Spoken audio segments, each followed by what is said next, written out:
भाई साहब रिकॉर्ड बनाने में रोमन रेंस माहिर है, लेकिन गुंथर भी बहुत अच्छी तरीके से उनका पीछा कर रहे हैं। ये वाला आप ट्वीट देखो जिसमें स्टैट हमको पता चल रहा है डब्ल्यूडब्ल्यूई के अंदर सुपरस्टार्स जिनके 400 दिनों से ज्यादा रेन रहे हैं डिफरेंट टाइटल्स के लिए। तो यहाँ पर पेड्रो मोरालेस तो बहुत पहले ये काम कर चुके हैं डब्ल्यूडब्ल्यूई और इंटरकॉन्टिनेंटल चैंपियनशिप के साथ में। अब ये काम रोमन रेंस भी कर चुके हैं डब्ल्यूडब्ल्यूई और यूनिवर्सल चैंपियनशिप के साथ में। दोनों चैंपियनशिप्स को अलग अलग ट्रीट किया जाता है और गुंथर भी अब इस लिस्ट में आ चुके हैं, जहां पर आप लोग देख सकते हो एनएक्सटी की यूके चैंपियनशिप और अब इंटरकॉन्टिनेंटल चैंपियनशिप के साथ उनका जो रेन है वो 400 से ज्यादा दिन हो चुका है। ये रोमन रेंस के इतने सारा इनका जो पूरा भौकाल चल रहा है रेन इतना लंबा होने का, उसकी आड़ में कोई ध्यान नहीं दे रहा है कि गुंथर 400 दिन से ऊपर जा चुके हैं। 50-55 दिन और हो गए तो हिस्ट्री के लॉन्गेस्ट रेनिंग इंटरकॉन्टिनेंटल चैंपियन बन जाएंगे। तो ये दौर है डब्ल्यूडब्ल्यूई में लंबे लंबे टाइटल रेंज बनाने का और उसके मजे ले रहे हैं गुंथर और रोमन रेंस दोनों ही superstar. Okay, hello chatters, my name is Rohit and you are watching Wrestle Chatter. Welcome है गाइस आपको वॉइस ऑफ रेसलिंग के एक और नए एपिसोड में। सबसे पहले हम लोग स्टार्ट करते हैं मंडे नाइट रॉ की व्यूअरशिप के साथ में। लास्ट वीक की जो मंडे नाइट रॉ की व्यूअरशिप थी वो थी 1.809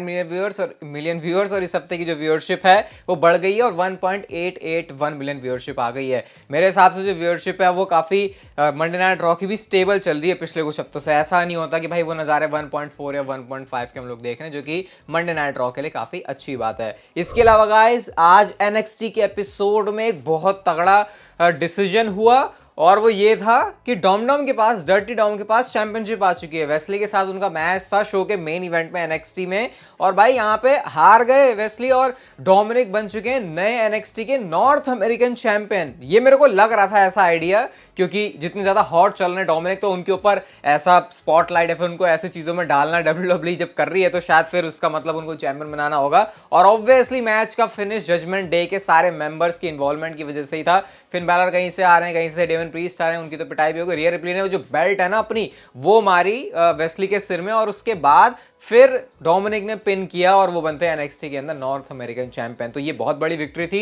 एनएक्सटी का क्राउड लिटरली शॉक हो गया था, क्योंकि ये ज्यादा लोग एक्सपेक्ट नहीं कर रहे थे कि डोमिनिक मिस्टर यहाँ पे आके हरा भी देंगे, बट वो चीज डोमिनिक ने कर ली। और अब सोच रहे हो, इमेजिन करो मंडे नाइट रॉ में अब जब डोमिनिक मिस्टर आ रहे हैं अपने कंधे पर चैंपियनशिप बेल्ट लेके, तो क्राउड किस तरीके से उनको बू करने वाला है, वो एक अल्टीमेट लेवल पे होगा। अगली स्टोरी भी इसी से रिलेटेड है और अब एक नोटिस करने वाली चीज है जजमेंट डे के मेंबर्स के अंदर। रिया रिप्ली के पास चैंपियनशिप है, डेवन प्रीस्ट के पास मनी इन द बैंक का ब्रीफकेस है, डोमिनिक मिस्टीरियो के पास भी चैंपियनशिप आ चुकी है। अब फिन बैलर अकेले बंदे रहते हैं और उनका जो मैच है वो समर स्लैम में होने वाला है against Seth Rollins world heavyweight championship के लिए। तो क्या इसका मतलब हमको यहाँ से स्पॉइलर मिल रहा है कि पूरी की पूरी जजमेंट डे के पास कुछ ना कुछ कोई टाइटल होल्डर होने वाला है और अब वो चीज फिन बैलर के साथ भी होने वाली है जब वो हरा देंगे सेथ रॉलिंस को वर्ल्ड हेवीवेट चैंपियनशिप के लिए। देखो दूसरी बार मौका मिल रहा है तो पहले से ज्यादा चांस है। बाकी आपका इसके बारे में क्या सोचना है मुझे आप लोग कमेंट सेक्शन में जरूर बता सकते हो।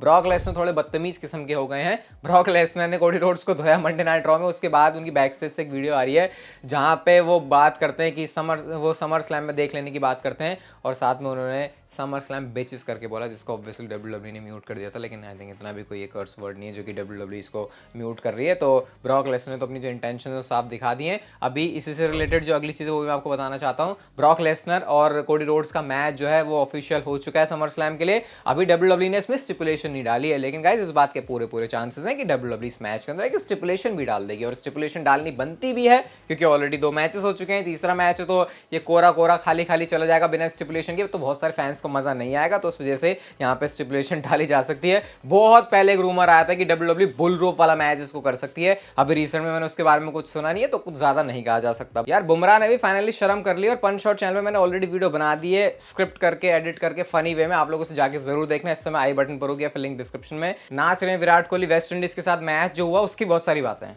थोड़ा टाइम के बाद आ रही है, उसके लिए माफी चाहूंगा थोड़ी सी, लेकिन आपका सपोर्ट उस पर अच्छा रहता है तो जाके जरूर देख लेना। लिंक डिस्क्रिप्शन में या फिर इस वीडियो के एंड में जाते आते भी आप उसे देख सकते हो, स्क्रीन पे दिख जाएगी। बाकी आप कौन सी देखना चाहोगे इस मैच के अंदर स्टिपुलेशन मुझे आप बता सकते हो। यार मेरे को 3 स्टेजेस ऑफ हेल वाली जो सिचुएशन, वो जो स्टिपुलेशन है 3 अलग अलग चीजों में, वो देख के बड़ा मजा आता है। लेकिन शायद अब डब्ल्यूडब्ल्यूई उतनी मेहनत नहीं कर सकती तो उतनी ज्यादा एक्सपेक्टेशन भी रखना सही नहीं है। अगली स्टोरी लोगन पॉल और रिकोशे के मैच से रिलेटेड है, जो कि समर स्लैम में डब्ल्यूडब्ल्यूई करवाने वाली, अभी तक ऑफिशियल नहीं हुआ।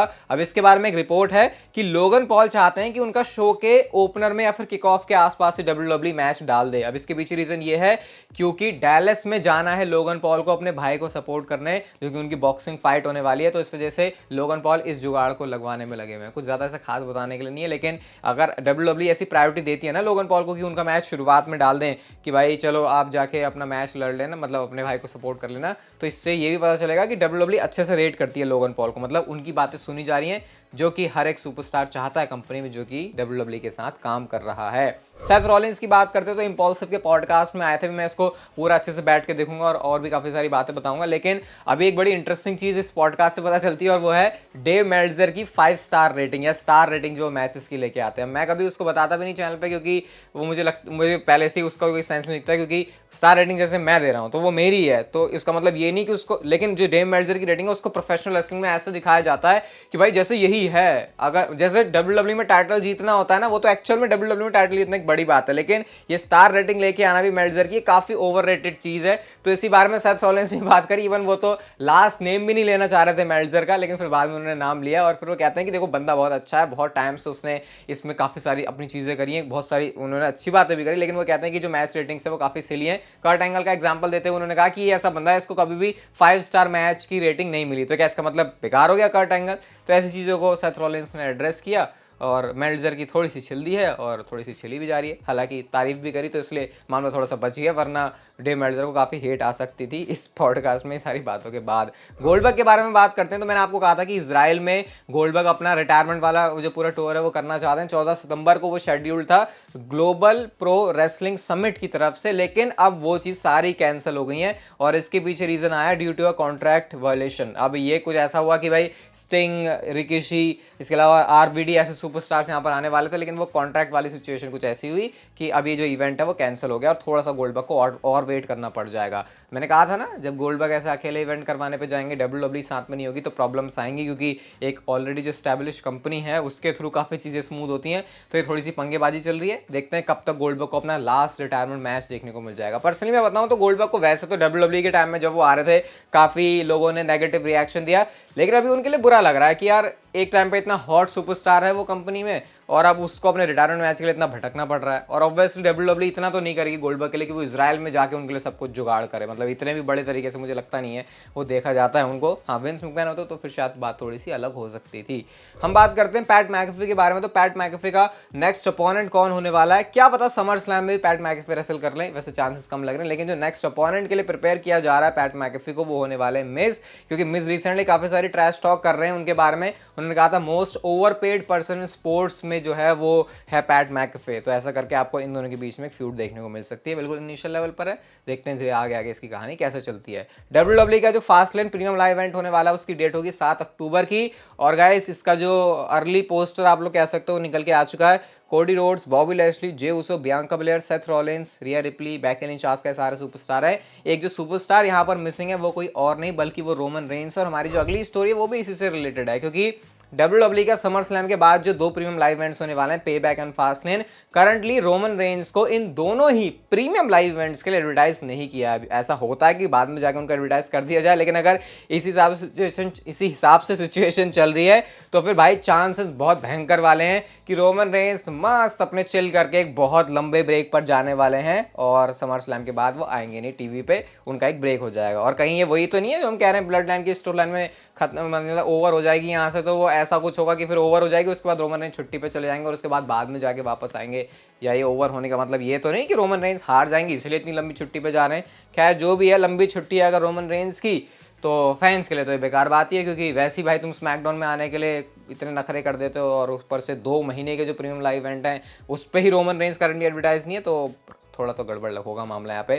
भाई कहीं पे तो लाना पड़ेगा, क्योंकि इतने टाइम फिर कैसे चलेगी WWE। रोमन रेंस से आपको पता सबसे हॉट टॉपिक है इस समय, इवन WWE के लिए भी रेटिंग्स है फिर ड्रॉ करने के मामले में। WWE ने मामला अपना खुद से लीक कर दिया, तो ये ट्विटर पर फोटो में देख रहा था, अब ये मेरे को पता तो नहीं है लैंग्वेज में क्या लिखा है, लेकिन मुझे पता चल रहा है यहाँ से WWE ने अपने YouTube चैनल पे जो बैनर कवर आर्ट जो लगाई थी उस पे आप देख सकते हो WWE ने बिना रोमन रेंस और जे उसो का मैच एडवर्टाइज किए ही इस फोटो को लगा दिया। और जब उनको रियलाइज हुआ कि यार हमने तो थोड़ा जल्दी कर दी है मामले में, तो फिर जाके पता चला कि यार ये तो गलत हो गया और उसके बाद उसको रिप्लेस करना पड़ा। तो इससे यहाँ पर ये चीज़ क्लियर हो गई है कि भाई रोमन रेंस और जे उसो का जो मैच है वो समर स्लैम में होने वाला है। इस समय स्क्रीन पर वीडियो आ रही है पंच शॉट चैनल की, क्रिकेट चैनल की, उसको जाके गाइस अब भी जरूर देखना, मजा आ जाएगा आपको। मैन ऑफ मेहनत होती है उसके पीछे काफी। ये वीडियो अच्छी लगी तो लाइक शेयर सब्सक्राइब और नोटिफिकेशन बेल को ऑन कर दो and see you guys in my next video.